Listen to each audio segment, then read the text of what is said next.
Stop! Le mot fendit la salle d'accouchement lumineuse avec une telle netteté que même les médecins se figèrent. 12 spécialistes entouraient Vivienne Carter, la milliardaire. Tous étaient terrifiés à l'idée d'échouer. Leurs mains restaient en suspens. Leurs visages étaient là crispés. Un seul faux mouvement de plus pouvait transformer une crise en tragédie. Puis 3 garçons apparurent près de l'embrasure de la porte. Des triplés de 10 ans, debout épaule contre épaule, comme s'ils s'étaient entraînés toute leur vie à rester calmes.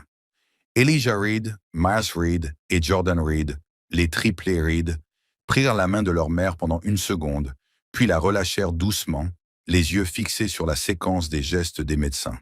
Elijah parla le premier, respectueux et posé. « Madame, s'il vous plaît, changez l'ordre. Ajustez d'abord, revérifiez, puis continuez. » Miles ajouta plus discrètement. « Pas la séquence actuelle. Elle augmente le stress. » Jordan conclut avec un calme d'adulte. « 10 secondes, s'il vous plaît. » La docteure Simone Brooks les fixa comme si la logique venait d'entrer dans la pièce avec un visage d'enfant. Le souffle de Darius Carter se coupa, car les triplés semblaient en sur-deux, et le moniteur prouva qu'ils avaient raison. « Monsieur Hopefam, aujourd'hui j'ai une histoire incroyable pour vous. Une mère milliardaire en plein accouchement critique, et 3 triplés de 10 ans qui ont, d'une manière ou d'une autre, sauvé la situation. Installez-vous confortablement. Plongeons-y. » Ce matin-là, le ciel au-dessus d'Atlanta paraissait normal. Bleu, clair, silencieux. Mais à l'intérieur du Northgate Women's Medical Center, rien n'était normal. Northgate était le genre d'hôpital que les riches utilisaient quand ils ne voulaient pas d'erreur. Les couloirs sentaient l'argent et l'antiseptique. Les sols carrelés brillaient comme des miroirs. Les infirmières se déplaçaient vite, mais leur voix restait basse, car la patiente du jour n'était pas n'importe qui. Elle s'appelait Vivienne Carter. Vivienne Carter était milliardaire. Pas du genre tapageur, du genre calme. Du genre dont le nom n'avait pas besoin de présentation dans le monde des affaires d'Atlanta. Elle possédait des hôpitaux, des immeubles et des fondations qui aidaient des gens qui ne la rencontreraient jamais. Et maintenant, elle se trouvait à l'étage, dans une suite d'accouchements privés, confrontée à un travail compliqué qui durait déjà depuis trop longtemps. En bas, les portes d'entrée coulissèrent de nouveau. Un homme entra, dégageant une autorité silencieuse qui poussait les gens à se tenir plus droit sans savoir pourquoi. Darius Carter, le mari de Vivienne, ne se pressait pas. Il ne criait pas. Il tenait son téléphone d'une main et un petit livre de prière de l'autre, comme s'il équilibrant 2 formes de contrôle. Une infirmière s'avança rapidement. « Monsieur Carter, nous sommes prêts à vous accompagner à l'étage. » Darius hocha une fois la tête. « Pas de caméra, » dit-il calmement. « Pas de fuite, pas de confusion. » L'infirmière avala sa salive et acquiesça. « Oui, monsieur. » Derrière elle, un homme grand, en costume sombre, apparut comme une ombre appartenant au bâtiment. C'était le docteur Adrien Halt, le chef de la médecine de l'hôpital. Respecté, craint et obsédé par la réputation. Le docteur Halt ne souriait pas. « C'est un cas privé, » dit-il à tous ceux qui pouvaient l'entendre. « Pas de médias, pas d'erreur. » Darius le regarda un instant, le regard calme. « Faites simplement votre travail, » dit-il. À l'étage, la pression montait. Dans la suite privée, la docteure Simone Brooks, l'obstétricienne principale de Vivienne, bougeait comme une femme luttant contre le temps avec ses mains. La docteure Brooks était brillante et fière, connue pour résoudre les cas que d'autres médecins évitaient. Mais celui-ci ne cédait pas. Un médecin sortait, un autre entrait. 12 médecins se relayèrent dans la pièce au fil des heures. Des spécialistes aux blouses impeccables, aux voix assurées et aux regards confiants. Ils parlaient par phrases courtes, chuchotaient dans les coins, vérifiaient les moniteurs, changeaient les plans. Pourtant, rien n'avançait de façon sûre. Dans la salle d'attente, Darius était assis le dos droit. Il ne faisait pas les 100 pas. Il ne se plaignait pas. Son silence était lourd, comme un bouclier. Toutes les quelques minutes, il levait les yeux vers les portes, puis les baissait de nouveau sur son livre de prière, comme si le calme était le seul cadeau qu'il pouvait offrir à Vivienne depuis l'extérieur. À l'autre bout de la ville, dans un silence d'un tout autre genre, une femme s'arrêta dans sa cuisine et s'agrippa au bord du comptoir. Elle s'appelait Nia Cross. Nia était aussi milliardaire, mais elle vivait comme quelqu'un qui n'avait rien à prouver. Elle dirigeait un empire technologique touchant des millions de téléphones et d'écrans. Pourtant, chez elle, elle était simplement une mère. Ce matin-là, une vague soudaine de malaise traversa son corps. Elle tenta de respirer et de faire comme si ce n'était rien. Mais 3 garçons l'observaient attentivement. Ils avaient 10 ans. Elijah Reed, Miles Reed et Jordan Reed. Des garçons calmes, polis, le genre de garçons qui remarquent les détails que les autres manquent. Elijah, le plus silencieux, pencha la tête. « Maman, dit-il doucement, tu ne vas pas bien. »« Je vais bien, répondit Nia trop rapidement. Miles s'approcha, la voix posée. « Tes mains sont froides. » Jordan ne discuta pas. Il attrapa simplement les clés de la voiture au crochet, comme si la décision était déjà prise. « On va à l'hôpital, dit-il, respectueux mais ferme. » Nia voulut protester, mais une autre vague la frappa, et elle comprit que les garçons avaient raison. Elle hocha la tête une fois. « D'accord, dit-elle. Allons-y. » Lorsqu'ils arrivèrent à Northgate, le parking était rempli de SUV noirs et d'hommes silencieux en costume. L'air était tendu, comme si quelque chose d'important pesait sur le bâtiment. À l'entrée, une femme se tenait à l'écart, faisant semblant de faire défiler son téléphone. Elle s'appelait Renée Lawson, une journaliste d'investigation connue pour flairer une vraie histoire avant qu'elle n'éclate. Elle n'était pas là pour des ragots. Elle était là parce que le pouvoir laisse toujours des traces. Renée leva les yeux lorsque Nia Cross entra avec 3 garçons à ses côtés. Elle plissa légèrement les yeux. « Il se passe quelque chose ici, » murmura-t-elle. À l'intérieur, Nia s'enregistra et les visages du personnel changèrent dès qu'ils reconnurent son nom. Une infirmière se redressa aussitôt. Une autre chuchota « C'est Nia Cross ». Ils la guidèrent vers un ascenseur. Les garçons suivirent en silence, les yeux en mouvement, observant le bâtiment comme des élèves dans un manuel vivant. L'ascenseur monta doucement. Les chiffres défilaient. Quand les portes s'ouvrirent à l'étage de la maternité, le couloir était lumineux et étrangement silencieux. Des médecins se tenaient en petits groupes. Une infirmière passa rapidement avec du matériel. Un homme en tenue médicale dit quelque chose à voix basse, urgente, qui trancha le calme comme un couteau. Nous arrivons à court d'options sûres. Les yeux d'Elia s'aiguisèrent. Miles se figea. La main de Jordan se resserra légèrement sur la sangle du sac de Nia. Et dans ce couloir lumineux, avec le pouvoir et la peur cachés derrière des visages polis, les 3 garçons écoutaient en silence, comme s'ils venaient d'arriver exactement là où on avait besoin d'eux. Le lendemain matin, le Northgate Women's Medical Center semblait toujours retenir son souffle. Les mêmes sols polis, les mêmes voix feutrées, mais la tension était plus lourde, comme si le bâtiment n'avait pas dormi. À l'étage de la maternité, Nia Cross était assise dans une salle d'attente privée, une fine couverture sur les genoux. Son visage était calme, mais ses yeux restaient vigilants. Elle n'aimait pas paraître faible en public. Les milliardaires n'étaient pas censés sembler fragiles. En face d'elle, les 3 garçons étaient assis comme s'ils avaient leur place ici. Elijah Reed, le silencieux, observait le couloir comme certains regardent les tempêtes. Miles Reed, prudent et méthodique, jetait souvent des coups d'œil au poste des infirmières et aux portes. Jordan Reed, le plus expressif, était assis bien droit, les mains jointes, respectueux et prêt. Une infirmière s'approcha avec un sourire professionnel un peu trop empressé. « Madame Cross, dit-elle doucement, nous pouvons vous installer dans une suite plus confortable. » Nia leva doucement la main. « Merci. Je suis bien ici. » L'infirmière hésita, puis hocha la tête et s'éloigna. Mais en partant, les garçons remarquèrent ce que les adultes ne voyaient pas. Une autre infirmière poussait rapidement un chariot dans le couloir. Des fournitures supplémentaires, des kits d'urgence, des packs stériles. Ses pas étaient rapides, sa mâchoire crispée, comme si elle essayait de ne pas montrer sa peur. Miles se pencha légèrement vers Elia. « Ce n'est pas routinier, » murmura-t-il. Elia ne répondit pas. Il regarda simplement le chariot disparaître derrière une porte marquée « Suite d'accouchement privé ». Jordan se leva calmement et se dirigea vers le poste des infirmières, sans se presser, sans agir comme un enfant cherchant à se faire remarquer. Il attendit qu'une infirmière lève les yeux. « Madame, » dit Jordan poliment, « y a-t-il un accouchement d'urgence en cours ?» L'infirmière cligna des yeux, surprise par son ton. « Mon chéri, va t'asseoir avec ta maman. »« Oui, madame, » répondit Jordan aussitôt. Il ne discuta pas. Il ajouta simplement, doucement. Nous voulons juste savoir si la patiente est en sécurité.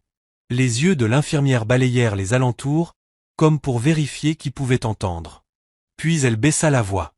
Une patiente très connue a des complications. Jordan hocha une fois la tête.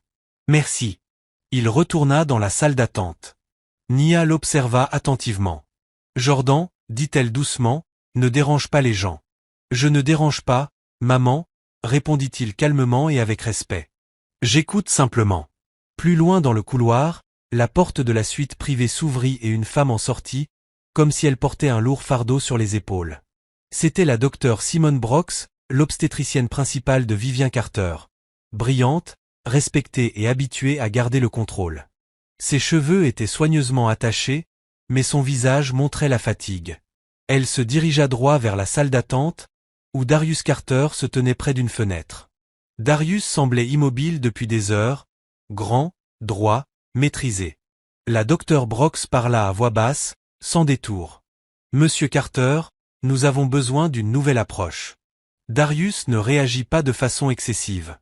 Il la regarda simplement. « Dites-moi la vérité. » La docteure Brox expira. « Nous faisons tout ce que nous pouvons en toute sécurité, mais le corps de votre épouse ne réagit pas comme prévu. » La mâchoire de Darius se crispa une fraction de seconde, puis se détendit. « Faites ce que vous devez faire, dit-il.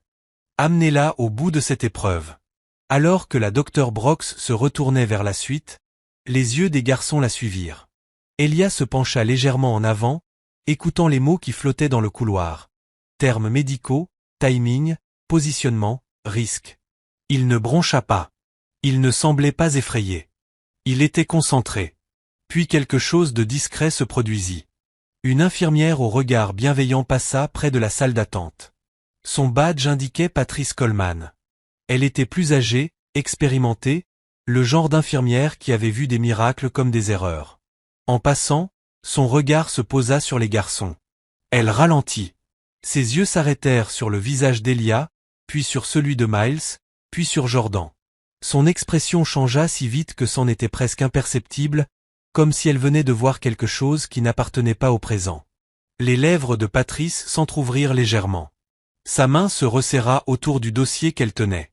Puis elle continua son chemin, mais ses épaules étaient plus raides, comme si son corps se souvenait de quelque chose que son esprit refusait d'affronter. À l'autre bout du couloir, le docteur Adrien Halt réapparut. Le chef de l'hôpital avançait avec autorité, balayant l'étage du regard comme pour rétablir l'ordre.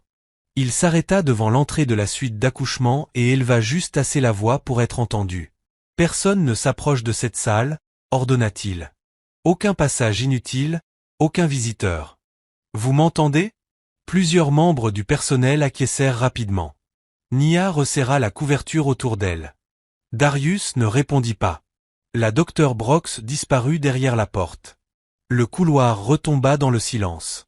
Jordan murmura. « Ils ont peur. » Miles hocha lentement la tête. « Il manque de temps. » Elia se leva. Pas de façon théâtrale, pas comme un enfant voulant jouer au héros. Il avança d'un seul pas, les yeux fixés sur la porte de la suite, et parla doucement. Si doucement que cela ressemblait presque à une pensée. « Monsieur, dit Elia avec respect et calme, en direction du docteur Halt, s'ils font cette prochaine étape maintenant, cela pourrait aggraver la situation. » Et dans ce couloir lumineux, l'air changea, parce que les adultes l'entendirent. Quelques minutes après qu'Elia eut parlé, le couloir ne ressemblait plus à un couloir. Il devint une salle d'audience. Les infirmières ralentirent leurs pas. 2 médecins près de la porte de la suite tournèrent la tête. Même le docteur Adrien Halt s'arrêta, comme s'il venait d'entendre quelque chose qui n'avait pas sa place dans son monde. Il regarda Elia. « Vraiment. Un enfant, dit froidement le docteur Halt. Va t'asseoir. » Elia ne protesta pas. Il n'éleva pas la voix. Il resta simplement immobile, calme, le regard assuré. Miles fit un demi-pas en avant, sans agressivité, juste présent. Jordan garda les mains jointes, comme on le lui avait appris. Depuis la salle d'attente, Nia Cross serra les doigts autour de sa couverture. Les garçons, aplatait-elle doucement, avec un avertissement dans la voix. Jordan tourna légèrement la tête. « Oui, maman, répondit-il respectueusement. Puis il se tourna de nouveau vers le docteur Alt et parla avec précaution. « Monsieur, pouvons-nous parler à un médecin spécialisé dans les soins aux nouveau-nés, juste une minute ?» Les yeux du docteur Alt se plissèrent. Ceci n'est pas une salle de classe. À cet instant, la porte de la suite privée s'ouvrit de nouveau, et la docteure Simone Brox sortit. Son visage était encore plus tendu qu'avant. Elle alla droit vers Darius Carter. Darius ne demanda pas à quel point la situation était grave. Ses yeux le savaient déjà. La docteure Brox baissa la voix. « Monsieur Carter, nous arrivons à un point où chaque option comporte un risque plus élevé. » Darius inspira lentement. Il jeta un regard vers la porte, comme s'il souhaitait pouvoir porter lui-même la douleur de Vivien. Puis il regarda de nouveau la docteure Brox. « Dites-moi ce dont vous avez besoin. » Avant qu'elle ne puisse répondre, une femme en tenue bleu clair s'approcha, une tablette sous le bras. Elle se déplaçait avec une assurance calme, comme quelqu'un habitué à gérer des instants fragiles. C'était la docteure Lena Whittaker, néonatologiste, spécialiste des soins aux nouveau-nés, connue pour son esprit vif et son refus d'être impressionnée par les titres. La docteure Brox se tourna vers elle. « Lena, j'ai besoin que tu restes proche au cas où nous devrions changer de stratégie. » La docteure Whittaker hocha une fois la tête. Son regard balaya le couloir et s'arrêta sur les garçons. Jordan s'avança, son attitude demandant la permission. « Madame, dit-il poliment, nous ne voulons pas déranger, mais nous avons entendu une partie du plan. » La voix du docteur Alt coupa court. « Docteur, ne. » La docteure Whittaker leva la main, pas brutalement, mais fermement. « 30 secondes, dit-elle au garçon. » Elia parla le premier. Sa voix était calme, mais ses mots s'enchaînaient comme des marches. « Si la prochaine étape suit la même séquence, dit-il, cela peut augmenter le stress au lieu de le réduire. Le timing est mauvais, la position aussi, ajouta Miles avec assurance. Il existe un ordre plus sûr. Ajuster d'abord, puis réévaluer, ensuite procéder. Ne pas procéder en premier. Jordan conclut, respectueux. Nous ne disons pas qu'il faut faire quelque chose. Nous disons simplement, s'il vous plaît, vérifiez la séquence. Les yeux de la docteure Whittaker s'aiguisèrent. Elle ne sourit pas. Elle ne rit pas. Elle se tourna vers la docteure Brox. Que prévoyez-vous de faire ensuite? La docteure Brox répondit rapidement. Le visage de la docteure Whittaker changea, non pas de panique, mais de compréhension. Elle se tourna brusquement vers la porte de la suite. Stop, dit-elle avant la prochaine étape. Confirmer le positionnement et réévaluer. Maintenant. Le docteur Alt se raidit. Nous ne prenons pas d'instructions de. La docteure Brox ne l'attendit pas. Elle était fière, mais pas imprudente. Elle faisait davantage confiance aux résultats qu'à l'ego. Elle se retourna et entra de nouveau dans la suite, la docteure Whittaker à ses côtés. Darius les regarda disparaître, les mains jointes comme s'il se retenait lui-même. Dans le couloir, les garçons reculèrent immédiatement. Pas de célébration, pas de drame, juste le silence. Les minutes passèrent comme des heures. Puis la porte de la suite s'ouvrit. Une infirmière sortit, les yeux brillants de soulagement. Sa voix était basse, mais tremblait de gratitude. « Elle est stable, » dit l'infirmière.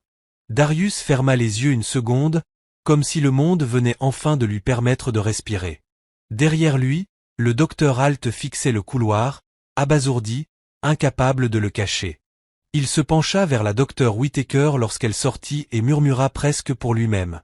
Comment des enfants viennent-ils de sauver le cas le plus important de cet hôpital? À la tombée du soir, le couloir lumineux de Northgate ne semblait plus silencieux. Il semblait observé. Pas par des caméras à l'intérieur car le docteur Adrien Alt avait mis tout le monde en garde, mais par le monde extérieur, qui trouve toujours une fissure pour regarder à l'intérieur. Tout commença discrètement. Un jeune membre du personnel, près des distributeurs automatiques, tapa frénétiquement sur son téléphone avec une excitation tremblante. Pas de visage, pas de nom, juste une phrase qui semblait impossible. 3 prodiges médicaux de 10 ans ont aidé à sauver aujourd'hui une mère milliardaire. Le message ne resta pas discret longtemps. Il sauta d'un écran à l'autre comme un feu dans de l'herbe sèche. Les infirmières le virent. Les brancardiers le virent. Des gens à l'extérieur de l'hôpital le virent. Et dans le hall, la femme qui faisait semblant de faire défiler son téléphone toute la journée leva la tête. C'était Renée Lawson, la journaliste d'investigation. Renée n'était pas du genre à courir après les tendances. Elle poursuivait la vérité. Elle avait bâti sa réputation en creusant sous les histoires bien propres jusqu'à ce que la saleté apparaisse. Elle lut le message une fois, puis deux. Ses yeux se plissèrent. Northgate ne fuit jamais d'informations sans qu'il y ait déjà une fissure, murmura-t-elle. À l'étage, Nia Cross se leva lentement de sa chaise. Son malaise s'était apaisé, mais ses instincts s'étaient aiguisés. Elle voulait partir discrètement, comme elle était venue. Sans attention, sans drame. Mais lorsqu'elle entra dans le couloir avec les garçons, les regards se posèrent sur eux. Pas des regards impolis, ni moqueurs, mais des regards qui disaient « Nous savons que vous êtes liés à quelque chose d'important ». Une infirmière qui passait s'arrêta, puis sourit trop vite. « Ce sont les garçons », murmura-t-elle à un autre membre du personnel. Elia Reed garda les yeux droits devant lui, calme. Miles Reed resta près de sa mère, poli. Jordan Reed hocha respectueusement la tête lorsqu'on les salua, comme un jeune homme élevé avec de bonnes manières. Nia serra la mâchoire. « Continuez à marcher », dit-elle doucement. Ils atteignirent l'ascenseur.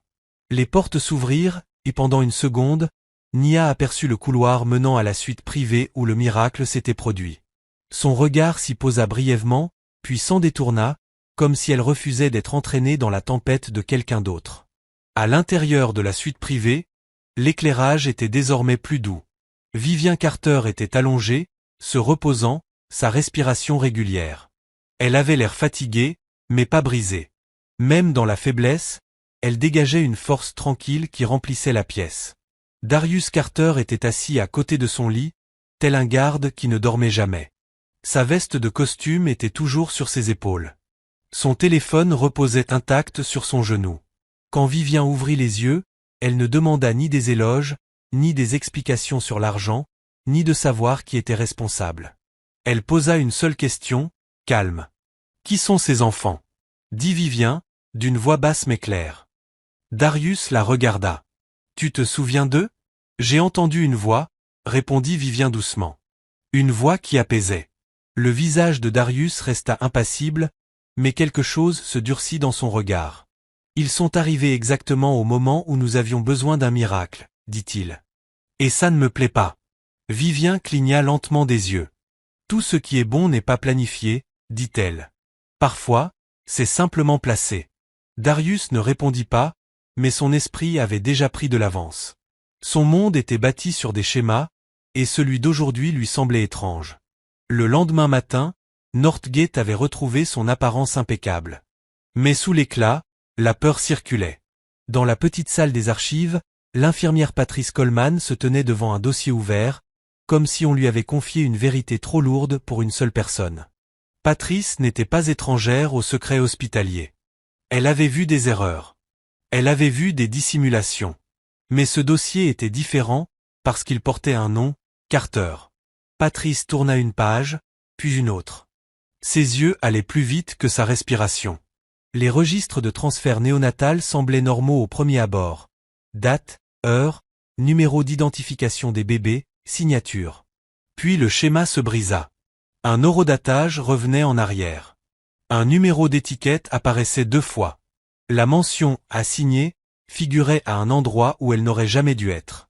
Patrice se pencha davantage, murmurant en lisant. « Ça ne correspond pas, ça ne correspond pas. » Ses doigts glissèrent vers l'arrière du dossier, où des documents plus anciens étaient agrafés ensemble. Un bordereau de stockage scellé s'y trouvait, tamponné et retamponné, comme si quelqu'un avait essayé de l'enterrer sous de l'encre officielle. Elle avala difficilement sa salive et ouvrit l'enveloppe jointe. À l'intérieur se trouvait une feuille fine, avec des lignes tapées à la machine qui lui nouèrent l'estomac. Transfert du triplé à triplé B, triplé C autorisé. Patrice fixa le document, clignant lentement des yeux, comme si les mots allaient changer si elle attendait. Mais ils ne changèrent pas. Dans le hall, Renée Lawson faisait ce qu'elle faisait de mieux.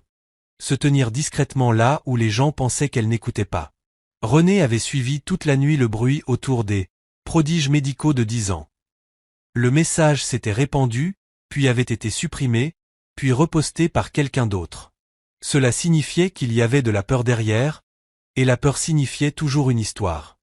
Elle avait déjà consulté des bases de données judiciaires et parcouru d'anciens communiqués de l'hôpital. Au milieu de ses recherches, elle tomba sur quelque chose de verrouillé derrière un langage juridique. Un accord confidentiel protégé par un tribunal, lié à Northgate, datant de plusieurs années. Les détails étaient scellés, mais la date et le service ressortaient clairement. Transfert néonatal, service VIP. Les yeux de René s'aiguisèrent. Alors le miracle n'est que la porte d'entrée, murmura-t-elle. Qu'est-ce qui se cache dans la maison? À l'étage, la docteure Lena Whittaker était assise à un poste de travail de l'unité néonatale, examinant des dossiers de routine de la veille. Elle ne cherchait pas le drame. Elle effectuait un suivi standard des patients passés par le service d'urgence, en particulier après une visite très médiatisée comme celle de Nia Cross. La docteure Whittaker parcourut calmement les alertes du système, puis s'arrêta. Un petit indicateur clignotait à l'écran. Elle fronça les sourcils. C'est étrange, murmura-t-elle. Le système ne déclenchait pas à la légère des alertes de correspondance familiale. Cela n'arrivait que lorsque des marqueurs génétiques ou des dossiers liés suggéraient une connexion inattendue, généralement au sein de familles déjà enregistrées dans le réseau de l'hôpital. La docteure Whittaker cliqua plus profondément dans le système. Son expression se crispa. Au même moment, dans une suite de convalescence privée, Vivian Carter faisait défiler son téléphone avec des gestes lents et prudents. Elle ne cherchait pas l'attention. Elle cherchait le calme. Mais Internet n'offrait pas le calme. Une photo apparut à l'écran, floue, prise de loin dans un couloir d'hôpital. 3 garçons debout à côté d'une femme. La légende disait, les enfants qui l'ont aidé à être sauvés. Vivian fixa leur visage. Quelque chose bougea en elle. Ni de la peur, ni de l'excitation, mais quelque chose de plus profond et de plus ancien, comme une reconnaissance sans explication, comme si son corps se souvenait avant que son esprit ne puisse comprendre. Elle posa le téléphone et appuya légèrement la paume de sa main contre sa poitrine. « Pourquoi ai-je l'impression de les connaître ?» murmura-t-elle. À côté d'elle, Darius Carter l'observait attentivement. Darius n'aimait pas le mystère. Le mystère était l'endroit où vivaient les ennemis.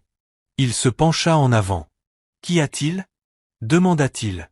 Vivian hésita. « Ces garçons, dit-elle doucement, ils me semblent familiers. » Les yeux de Darius se plissèrent.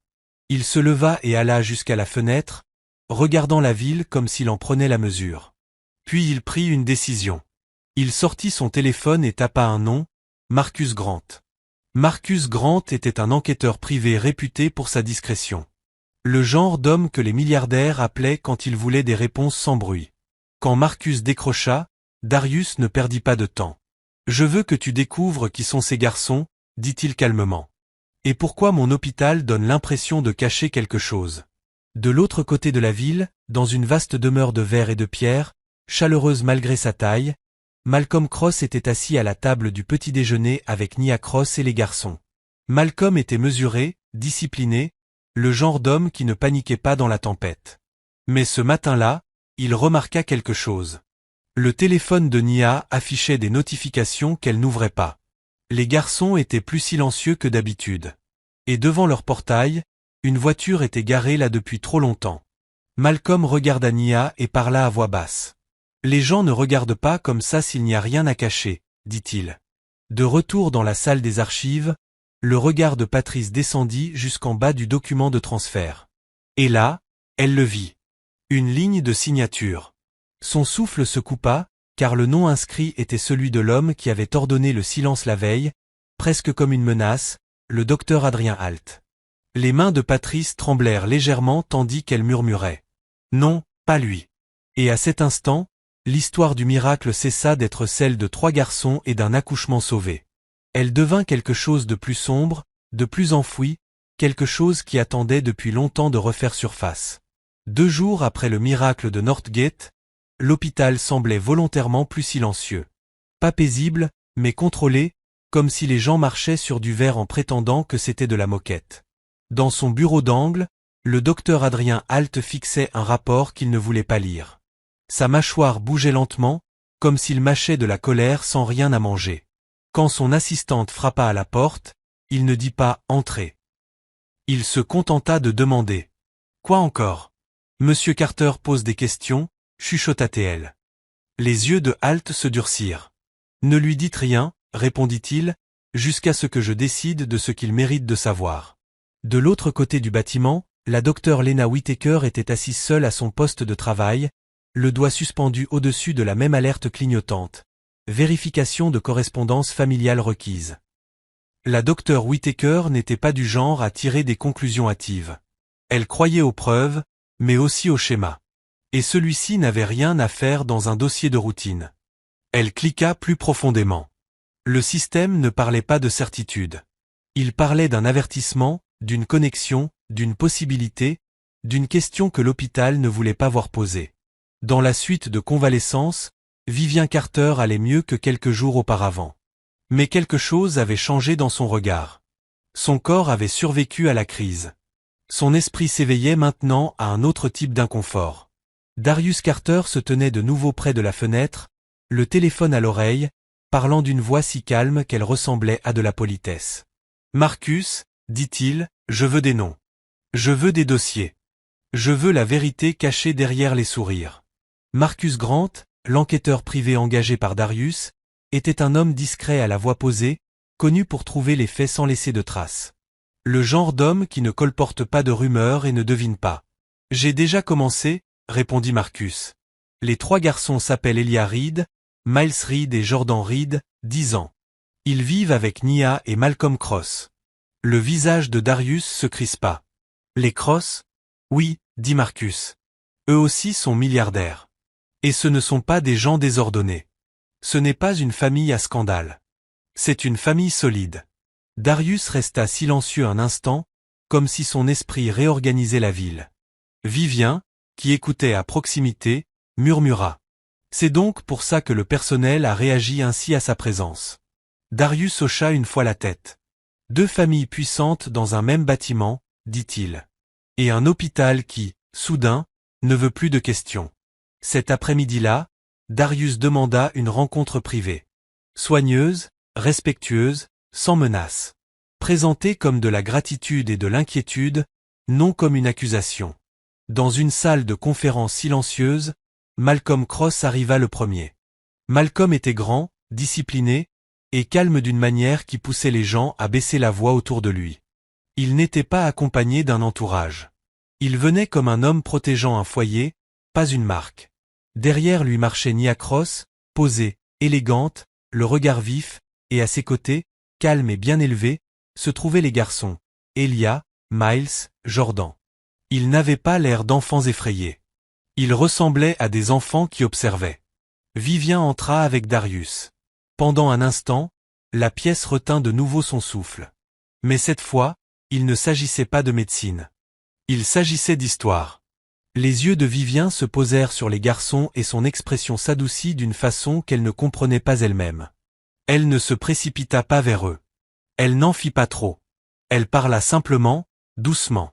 « Merci, dit-elle, pour avoir aidé alors que vous n'y étiez pas obligé. » Jordan hocha respectueusement la tête. « Je vous en prie, madame. » Elia observa le visage de Vivien comme s'il lisait un livre auquel il manquait des pages. Miles resta droit, les mains le long du corps. Darius s'éclaircit la gorge, maîtrisé. « Malcolm, dit-il, cela peut paraître impossible, mais nous avons besoin de clarté. » Le regard de Malcolm ne vacilla pas. « Dites-le, » répondit-il. Avant que Darius ne poursuive, la docteure Whittaker entra discrètement. Elle avait demandé l'autorisation d'assister à la réunion, car son nom était déjà lié à l'alerte et elle refusait de faire partie du silence. Elle posa un mince dossier sur la table. « Je dois être prudente, dit-elle, mais le système a signalé une possible compatibilité familiale. » Les sourcils de Nia se froncèrent. « Compatible avec qui ?» La docteure Whittaker leva les yeux. « Avec les dossiers de Madame Carter. » La pièce se figea. Darius ne cria pas. Vivien ne pleura pas. Malcolm ne frappa pas la table. Le poids de la révélation était trop sérieux pour le théâtre. Darius parla à voix basse. « Nous pouvons faire un test discret, » dit-il respectueusement. « Sans titre de presse, sans traumatisme, juste la vérité. » Malcolm regarda Nia. Nia regarda les garçons. Jordan demanda calmement. « C'est pour ça que tout le monde agit bizarrement ?» La voix de Nia resta douce. Nous allons confirmer quelque chose, dit-elle. C'est tout. Le test fut organisé avec soin. Pas de scène dure, pas de peur, seulement des professionnels faisant ce pour quoi ils avaient été formés. Les résultats arrivèrent plus vite que personne ne l'aurait souhaité. La docteure Whittaker revint avec le rapport dans une enveloppe scellée. Son visage restait professionnel, mais ses yeux portaient le poids de ce qu'elle savait déjà. Elle posa l'enveloppe devant Vivien et Darius. Darius l'ouvrit lentement. Il lut, sa main se crispa légèrement. Puis il leva les yeux vers Malcolm et Nia, la voix stable mais changée. « Ce sont les siens, dit-il doucement. Tous les trois. » Vivien resta immobile longtemps. Puis elle se laissa aller contre le dossier de sa chaise, l'air quittant sa poitrine dans une expiration silencieuse, comme si toute sa vie venait de se déplacer d'un seul centimètre, et que ce centimètre suffisait à faire céder le sol. Quand elle parla enfin, sa voix était douce, presque prudente. On m'a dit que mes bébés étaient morts. Le matin suivant les résultats ADN, Atlanta paraissait plus bruyante dehors, même si personne n'avait encore parlé officiellement. À l'intérieur des deux maisons, l'air était calme d'une autre manière. Pas paisible. Lourd. À la résidence Cross, Malcolm Cross se tenait près de la fenêtre de la cuisine, son téléphone à la main, sans appeler personne, le tenant simplement comme un poids. Malcolm était le genre d'homme qui croyait que la discipline pouvait résoudre la plupart des choses. Mais ceci n'était pas une affaire. C'était une famille. Nia Cross était assise à la table avec une tasse de thé qu'elle ne buvait pas. Sa posture était calme, mais ses yeux dérivaient sans cesse vers le couloir où les garçons terminaient leur petit déjeuner comme si rien n'avait changé. C'était cela, le plus difficile. Les garçons étaient toujours les garçons. Elia Reed plia soigneusement sa serviette. Miles Reed posa son assiette dans l'évier sans qu'on le lui demande. Jordan Reed demanda poliment s'il pouvait réviser ses notes de science avant l'école. Pas de drame, pas de larmes, pas de panique. Juste une routine silencieuse. Malcolm les observa, puis parla doucement à Nia. Si quelqu'un pense pouvoir entrer ici et récupérer des enfants comme des bagages, il s'est trompé de maison. Nia hocha lentement la tête. Nous ne combattrons pas avec la colère, dit-elle, mais nous ne nous laisserons pas intimider. De l'autre côté de la ville, dans la propriété Carter, Vivien Carter était assise dans une pièce baignée de soleil, vêtue d'un peignoir doux, la main posée sur son ventre comme pour rappeler à son corps qu'elle était en sécurité. Vivien avait toujours été élégante sous la pression. Mais cette vérité n'était pas une pression. C'était une fissure dans le temps. Darius Carter se tenait près de la bibliothèque, relisant le rapport ADN, comme un homme espérant que les mots se réorganisent s'il les fixe assez longtemps. Darius était calme, mais son calme avait désormais une arête tranchante. Il avait bâti un empire en contrôlant les résultats. Et pourtant, le résultat le plus important de sa vie avait été échangé dans un couloir d'hôpital sans sa permission. Il savait, dit-il doucement. Quelqu'un savait. La voix de Vivien fut douce mais ferme. Nous ne transformerons pas cela en guerre devant des enfants. Darius la regarda. Ce sont nos fils. Vivien ne le nia pas. Elle ajouta simplement. Et ils sont aussi le foyer de quelqu'un d'autre. Plus tard dans la journée, Darius demanda une nouvelle réunion. Cette fois, pas à l'hôpital. Pas de mur de Northgate, pas l'ombre du Dr Holt. Il choisit un lieu neutre, un immeuble de bureau privé, avec sécurité et silence.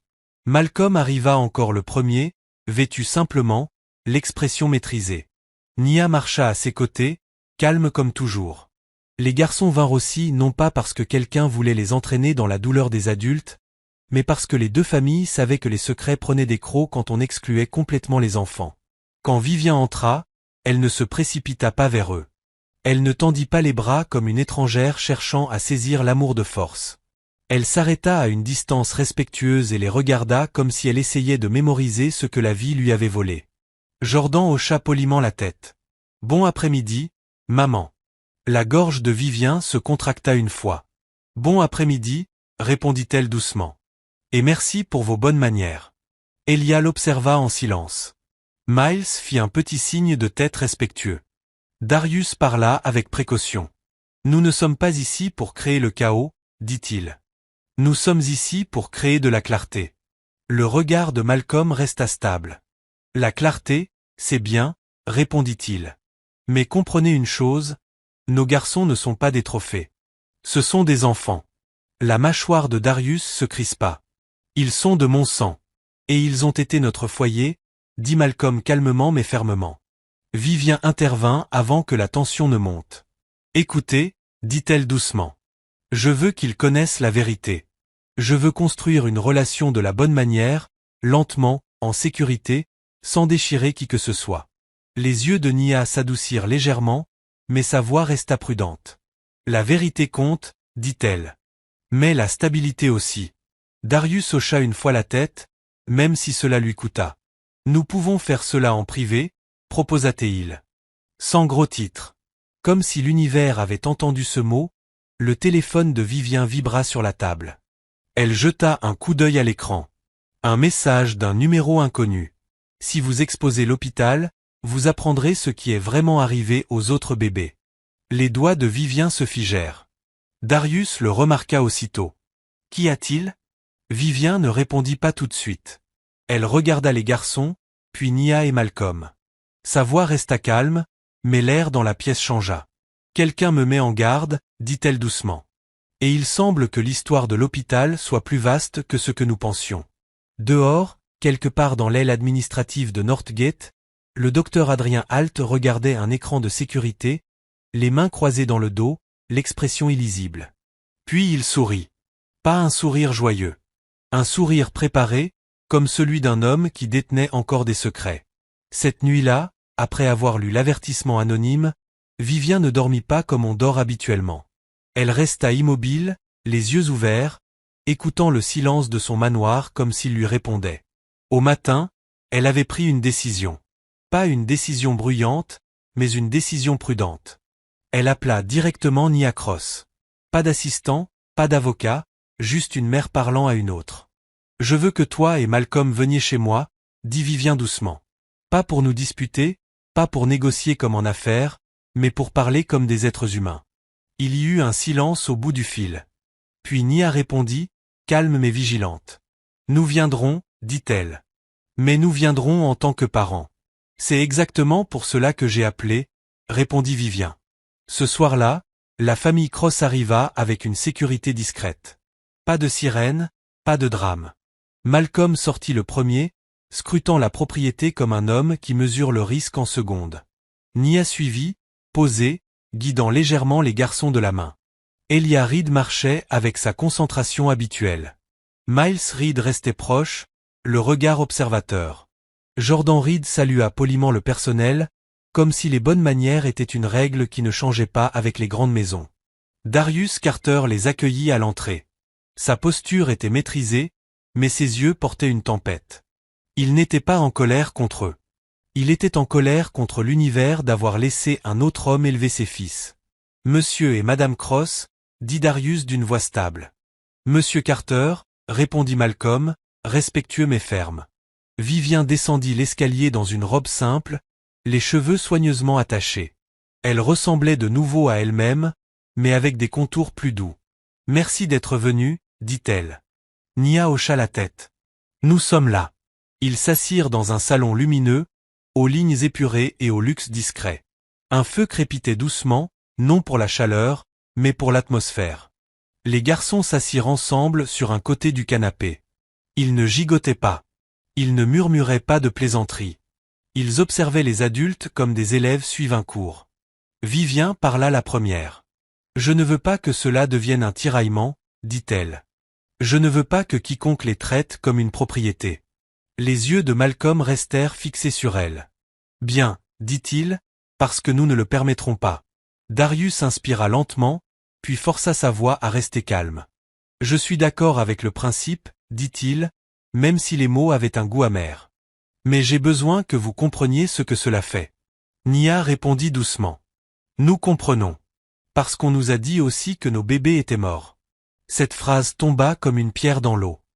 Le visage de Vivien se crispa. « On vous a dit la même chose ?» Nia hocha une fois la tête. « Nous ne l'avons découvert que maintenant, et nous les aimons. C'est la vérité. » Vivien regarda les garçons, ses yeux s'adoucissant de nouveau. « Je le vois, » dit-elle doucement. Jordan parla respectueusement, sans interrompre, ajoutant simplement sa voix à l'air. « Madame, dit-il, Nous voulons que tout le monde aille bien. La gorge de Vivien se contracta. Merci, répondit-elle. Puis Nia révéla ce qu'elle avait évité de dire à l'hôpital, là où les regards étaient partout. Les garçons suivent un programme privé de mentorat, dit-elle calmement. Pas pour le spectacle, pas pour les caméras, mais depuis des années. Ils étudient la médecine sous supervision et avec des règles strictes. C'est pour cela qu'ils ont reconnu ce qui se passait à Northgate. La mâchoire de Darius se serra. Donc vous les avez formés. Nia soutint son regard. Nous avons soutenu leurs dons, corrigea-t-elle doucement. Nous ne les avons pas transformés. Ils l'étaient déjà. Vivien expira lentement, comprenant à la fois quelque chose de douloureux et de beau. Si les garçons n'avaient pas grandi dans ce foyer stable, ils n'auraient peut-être pas été là pour l'aider. Le miracle dont elle avait eu besoin avait été façonné par la vie qu'une autre famille leur avait donnée. Darius détourna le regard un instant, luttant contre la jalousie qui montait comme une chaleur. Puis il se ressaisit lorsque la main de Vivien toucha doucement son poignet, lui rappelant leur promesse. À l'autre bout de la ville, Renée Lawson était assise dans son appartement, son ordinateur portable ouvert, examinant l'accord confidentiel scellé qu'elle avait découvert. Son téléphone vibra. Numéro inconnu. Arrête de fouiller. Si tu publies, tu perdras tout. Renée fixa le message, puis l'écran. Ses yeux ne s'adoucirent pas. Ils s'aiguisèrent. De retour dans le salon de Vivien, la discussion continua. Lente, prudente, lourde de vérité. Pas de cris, pas de menaces. Juste deux familles debout au bord d'un précipice, essayant de construire un pont avec des mots. Et quelque part derrière tout cela, invisible mais bien présent, les secrets de l'hôpital attendaient. Car l'avertissement n'était pas un bluff. C'était un rappel. Quelqu'un protégeait encore ce qui s'était réellement passé. 2 jours après la réunion chez Vivien, le premier titre perça enfin les fissures. Ce n'était pas toute la vérité. Pas encore. Mais c'était suffisant pour secouer la ville. Renée Lawson publia un article prudent, qui ne nommait pas les garçons, ne montrait pas leur visage, et ne transformait pas des enfants en spectacle. Elle se concentra sur une seule question. Pourquoi Northgate était-il si désespéré de contrôler le récit d'un accouchement miraculeux? En quelques heures, les téléphones commencèrent à sonner dans des endroits restés silencieux pendant des années. À Northgate, le docteur Adrien Holt se tenait devant la fenêtre de son bureau, observant les journalistes se rassembler près de l'entrée comme des oiseaux sentant une proie blessée. Son visage resta calme, mais les muscles de sa mâchoire bougeaient comme s'il broyait sa panique. « C'est comme ça que ça commence », murmura-t-il. En bas, l'infirmière Patrice Coleman était assise dans sa voiture, les 2 mains sur le volant, sans démarrer. Patrice n'était pas une femme imprudente. Elle ne cherchait pas la célébrité.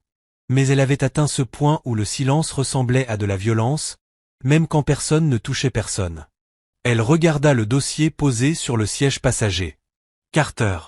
La fiche de transfert avec triplet A, triplet B, triplet C, et la signature de Holt en bas, comme un sceau de pouvoir.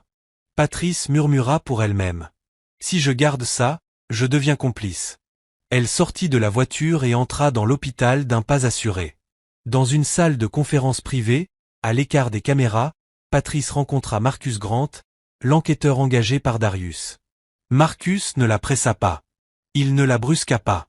Il s'assit simplement et écouta, comme un homme qui savait que la vérité sort mieux quand elle n'est pas forcée. Patrice posa le dossier sur la table. Ce n'est pas tout, dit-elle doucement. Mais c'est suffisant pour prouver le mensonge de l'hôpital. Marcus ouvrit le dossier avec soin. Ses yeux parcoururent les lignes, les étiquettes, les dates qui ne correspondaient pas. Il ne réagit pas avec stupeur, mais avec concentration. C'est une dissimulation, dit-il. La voix de Patrice se serra. Ça a commencé comme une erreur, ajouta-t-elle. Mais ça n'est pas resté une erreur. Quelqu'un a décidé qu'il valait mieux la cacher. Cet après-midi-là, Marcus rencontra Vivien et Darius dans un bureau privé. Vivien était assise, posée, le visage calme, mais le regard plus acéré qu'avant. Darius se tenait derrière sa chaise, comme un mur silencieux. Marcus exposa les faits clairement. Les triplés Carter ont été déclarés perdus à cause d'un échange de documents lors d'un transfert néonatal VIP, dit-il. Mais ce n'était pas seulement de la négligence.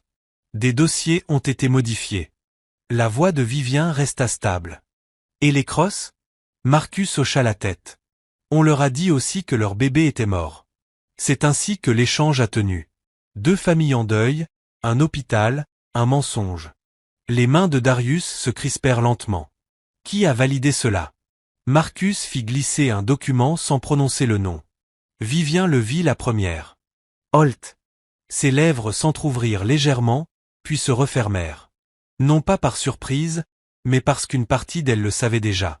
De l'autre côté de la ville, Malcolm et Nia Cross étaient assis en silence à leur table de salle à manger après que Marcus leur eut partagé la même vérité. Le visage de Malcolm était maîtrisé, mais son regard était plus sombre. Donc, on nous a tous les deux volés, dit-il doucement. Nia hocha la tête une fois. Et nous avons tous les deux élevé des enfants avec amour, répondit-elle. Cette partie-là ne peut pas être effacée. À Northgate, le docteur Holt convoqua une réunion privée avec le service juridique de l'hôpital. L'homme qui arriva portait un costume coûteux et un sourire qui n'atteignait pas ses yeux. Il s'appelait Evan Price, et il était spécialisé dans l'art de faire disparaître les problèmes avec élégance. Evan parla d'une voix lisse. 2 familles milliardaires, dit-il. Ce n'est pas un procès. C'est une catastrophe. La voix de Holt devint froide. Contenez-la. Evan hocha la tête. Nous proposons un accord. Beaucoup d'argent, un accord de confidentialité solide. Nous leur rappelons que le monde peut être laid s'ils rendent cela public.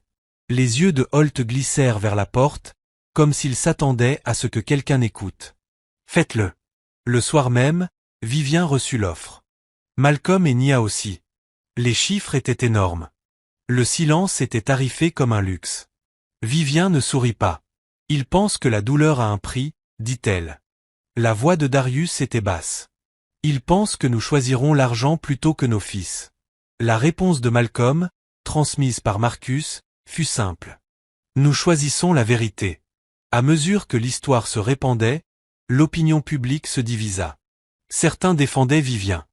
D'autres défendaient la famille Cross. D'autres encore blâmaient les deux, assez riches pour pouvoir se battre. Et l'hôpital tenta de rester droit dans la tempête, publiant des communiqués propres avec des empreintes sales. Puis Marcus découvrit quelque chose qui fit encore basculer le sol. Une vidéo de sécurité scellée, datant de plusieurs années, avait été archivée dans un système hors site. Le nom du fichier correspondait à la nuit du transfert néonatal. Marcus la regarda. Les images étaient granuleuses, mais réelles. Un chariot. Un couloir. Une infirmière qui se déplace rapidement. Puis, au moment précis où le chariot atteignait le point de transfert, l'écran se brouilla. Les 30 dernières secondes manquaient. Supprimé. Pas perdu. Supprimé. Marcus se pencha lentement en arrière, le silence dans la pièce devenant tranchant. Quelqu'un n'a pas seulement couvert une erreur, dit-il doucement. Quelqu'un a couvert une décision. 3 matins après la découverte des 30 secondes supprimées, la ville cessa de prétendre qu'il s'agissait d'un problème privé. C'était devenu une blessure publique. Le hall de Northgate était rempli de journalistes et d'une sécurité discrète. À l'extérieur, les caméras attendaient comme si on les avait nourris. À l'intérieur, les avocats se déplaçaient en cercle fluide, essayant d'empêcher l'air de s'enflammer. Dans un tribunal du centre-ville qui se moquait de la richesse, la juge Alana Pierce prit l'affaire en audience familiale privée. La juge Pierce était connue pour une chose. Elle ne laissait pas les adultes transformer les enfants en trophées. Sa voix était ferme, son regard acéré, et elle ne pliait pas devant l'argent. Vivien Carter arriva la première, avec Darius à ses côtés. Vivien semblait maîtrisée, mais ses mains étaient serrées l'une contre l'autre sur ses genoux, comme si elle se maintenait elle-même en un seul morceau.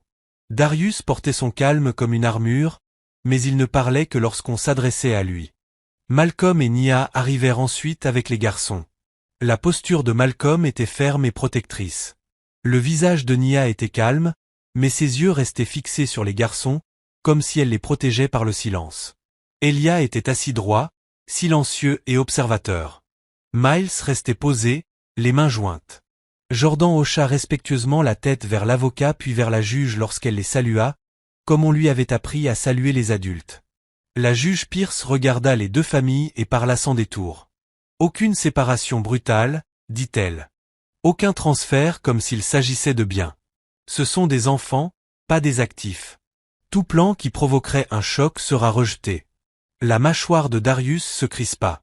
Vivien posa légèrement la main sur son poignet et il expira lentement. La juge Pierce poursuivit. Nous allons construire une transition centrée sur les enfants. Temps partagé, routine partagée, un calendrier calme, aucune déclaration publique utilisant les noms des enfants, et tout accompagnement thérapeutique restera privé et respectueux. Votre richesse ne vous achète pas de raccourcis. Malcolm hocha la tête une fois. Merci, dit-il calmement. La voix de Nia était douce mais ferme. C'est tout ce que nous voulons, dit-elle. Un plan qui ne les brise pas.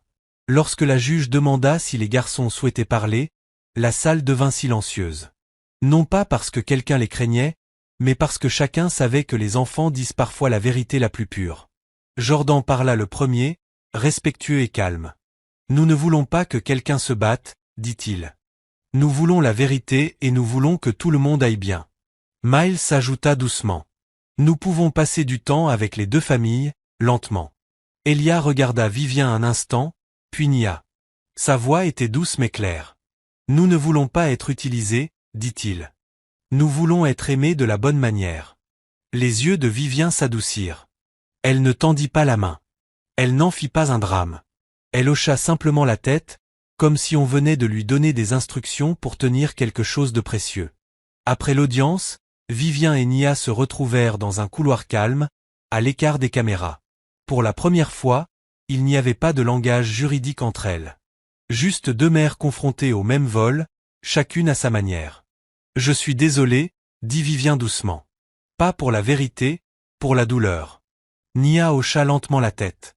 Moi aussi, répondit-elle. Parce que les aimer ne nous a pas protégés de cela. Elles restèrent silencieuses, et dans ce silence, un respect fragile se forma. À l'extérieur du tribunal, Darius et Malcolm parlèrent enfin sans avocat à proximité. La voix de Darius resta basse. Nous combattons l'hôpital, dit-il. Pas les enfants. Malcolm soutint son regard. D'accord, répondit-il. Peu importe à quel point ce sera difficile. Cet après-midi-là, Northgate annonça que le docteur Adrien Halt était temporairement suspendu en attendant les résultats de l'enquête. Il apparut dans une courte vidéo de déclaration, l'air calme, presque offensé, comme si le fait de rendre des comptes était une insulte. Lorsque les caméras s'arrêtèrent, les lèvres de Holt se courbèrent en un léger sourire. Pas un sourire de soulagement, mais de confiance, car il savait quelque chose que les autres ignoraient. La même nuit, Marcus Grant réunit Darius et Vivien dans un bureau privé et posa un mince registre sur la table. Il était ancien, dissimulé derrière des dossiers administratifs et marqué de codes de stockage hors site. Ce document n'était pas censé être retrouvé, dit Marcus. Darius l'ouvrit lentement. Des noms, des dates, des transferts, des notes VIP écrites d'une écriture soignée, et un nom qui n'appartenait pas au personnel de Northgate. L'estomac de Vivien se noua. Qui est-ce ? Murmura-t-elle. La voix de Marcus se fit plus basse. Quelqu'un de puissant, dit-il. En dehors de l'hôpital. Puis le téléphone de Marcus sonna. Il répondit, écouta, et son visage changea. Il regarda Vivien. Madame Carter, dit-il avec précaution. Nous avons trouvé autre chose. Le souffle de Vivien se coupa. Quoi ? Marcus soutint son regard. L'échange n'était pas un accident, dit-il. Il a été ordonné. Bonjour la famille. Avez-vous apprécié l'histoire ? Si oui, laissez votre personnage préféré dans les commentaires ci-dessous. N'oubliez pas de liker et de vous abonner pour être les premiers informés de la sortie de la saison 2. C'était Monsieur. À très bientôt dans la prochaine vidéo.